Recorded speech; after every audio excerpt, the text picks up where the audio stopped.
The URC is back, and the first game of the weekend is a banger. This is an absolutely huge game. Leinster versus Ulster. Now, in past years, you'd think, okay, this is an easy game for Leinster to win, not much in it. But this year, especially with the team selections, I really think this could be Ulster's big chance to get a win at Leinster against a very strong Leinster squad. Now, looking at the team selections, Leinster have gone for Boyle, McCarthy, Suleimani in the front row, Deeney and Ryan in the second row, Soroka, Conan as captain, and then Penny in the loose forwards. So obviously it's not actually their strongest team that they're choosing here. There's no McCarthy, there's no Van der Fleer, there's no Caelan Doris, so not really the strongest squad for Leinster already looking at the forward pack. And I know they really pride themselves in that strong forward pack, the likes of Furlong as well, not there. And then backline you got McGrath, Prendergast, James Lowe, Tector, Rico Ioane at 13, which is a good player to see there. He's been really good for them recently. I mean, I think he's made quite a good impact, and I think his style of play being a bit more free flowing, not really following the structure too much, could be a really good guy to have to just change the momentum of a game if needed and be a bit of a breakthrough player for this team if they really need it. Kenny on the other wing and Frawley at fullback, and replacements Dan Sheehan, P. McCarthy, Tide Furlong, Joe McCarthy, Deegan, Gunn, Byrne and Maloney. So the bench is quite strong for this team, but the starting lineup, it's still a very strong team, but Ulster have really chosen a strong team, and it's going to be very, very, very interesting to see what happens. And my predictions I'll put after this, and I'll put a bit of a combined 15 together so we can see where the balance and strength lies for both these teams. But yeah, just looking at this Leinster team, it's a strong team. There's some big names. It's not a bad team at all. It's definitely not. This wouldn't be their team for the Champions Cup final if they were to play tomorrow, or for the URC final if they were to play tomorrow. So yeah, some interesting selections, but it's good to see some big names as well, like James Lowe, Ioane, Frawley, Ryan. So it's good to see some big players. But I mean, looking at the Ulster team, it's definitely not going to be a walk in the park. I mean, already number one in the team sheet, Angus Bell, the Wallaby prop, signed for Ulster for the season. So that's going to be a very interesting battle up front there. Angus Bell's had a really good international season as well. So yeah, it's very, very good to see him there. The signing of him and Joanna Augustus have been absolutely huge for Ulster this year.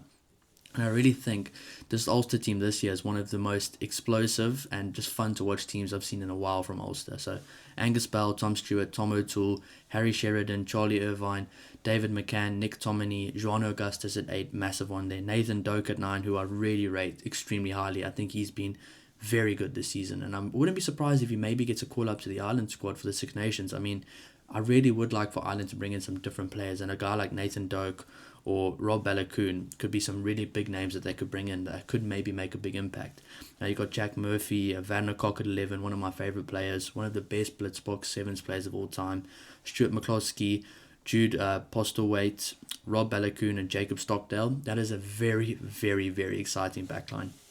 I'm really excited to see how the two backlines go up against each other, because damn, that is a really exciting backline. And also this Ulster forward pack, they might not have all the big names in the world, but they've been a really good pack. They've gelled together, and there's a lot of cohesion in this pack from what I've seen in the past games. They've really gelled together. I mean, this team right now is clicking at the right time, and they're kind of finding momentum at a good time in the season. And I really think they could beat this Leinster team. But I mean, looking at the bench, John Andrews, Sam Green, Scott Wilson, Joe Hopes, Bryn Ward, Conor McKee, Jake Flannery, and Ethan McElroy.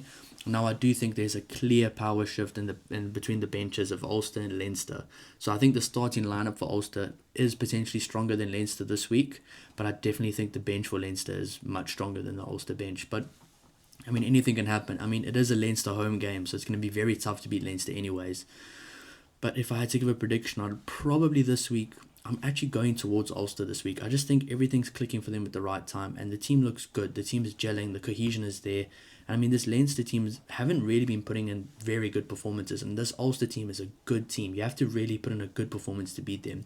It's not going to be in the walk in the park. And just looking at some of the names, if Ulster get a big lead, I don't know if they're going to be able to, if Leinster are going to be able to catch that in the second half with this team. I just don't know.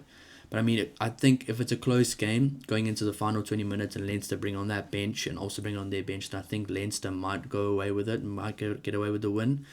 But right now, I'm probably going Ulster by 3 points to a try, around there, 3 to 7 points. But that's just my gut feel for this week. I think Ulster could get the win, but I mean, I wouldn't be surprised if Leinster won. There's still some incredible names. I mean, Jack Conan, Suleimani, Ryan, Prendergast, Lowe, Ioane, and Frawley. So it's a really good team. But I think this is definitely going to be one of the better games this weekend, and I'm really excited. But if I was to choose a team between both teams, I'd probably go with Angus Bull at 1, like a combined team. Angus Bull at 1. Then I'd probably go McCarthy at 2, Slimani at 3. At 4, I'd probably go for Harry Sheridan, and 5, James Ryan. Now the loose forward's a bit interesting. I'd probably go for David McCann. And I'd probably, I'd probably go for the entire loose trio of Ulster. I mean, and people might say, oh, but why are you choosing Jono Augustus over Jack Conan? I just think recently, Jono Augustus has been such a good signing for this team, and he's just gelling so well with the squad. And I really think at this pace, he could honestly be in the Springbok squad next year and maybe go to the next World Cup. Because he is still a young guy. He's the same age as Damian Willemse. He's not an old guy. He's a young guy. I think he's maybe a year older than Damian Willemse, which is still a young player.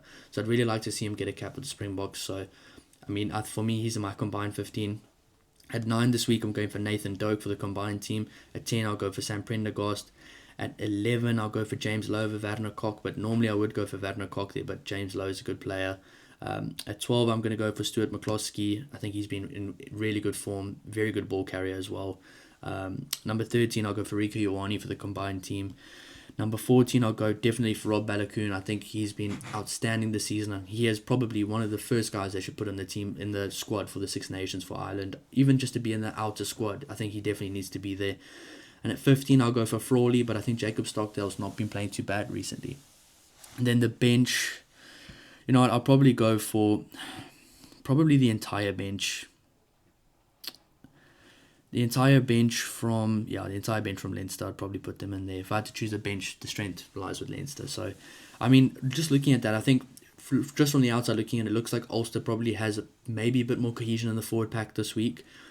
But backline is just going to be very, very close. I think it's a bit of a 50-50 there. I mean, 3 players basically each, maybe 4 from Ulster. But it's going to be a very, very close game. And I mean, if you look at the combined team, where the power lies is basically the bench for Leinster, and then Ulster, it's pretty much scattered. So I think it's going to be a very close game. And I think, honestly, this week, I'm backing Ulster to win between 3 and 7 points. But I won't be surprised if Leinster get the win. But this is going to be one of the first really good games of a very exciting week of United Rugby Championship Rugby. I mean, you have the likes of Glasgow versus Edinburgh, Stormers versus Lions, Scarlets versus Cardiff, Sharks versus Bulls. There's some incredible games this week and next week. So these derby weeks are just what you look forward to, and I think it's going to be an amazing game. We'll be doing a bit of a full-time reaction as soon as it's done to just go over what the predictions were, what we spoke about, and see exactly what happened in the game and talk about it. So guys, thanks so much for all the support. Please don't forget to like and subscribe to help the channel grow, and we'll see you in the next video. Thanks.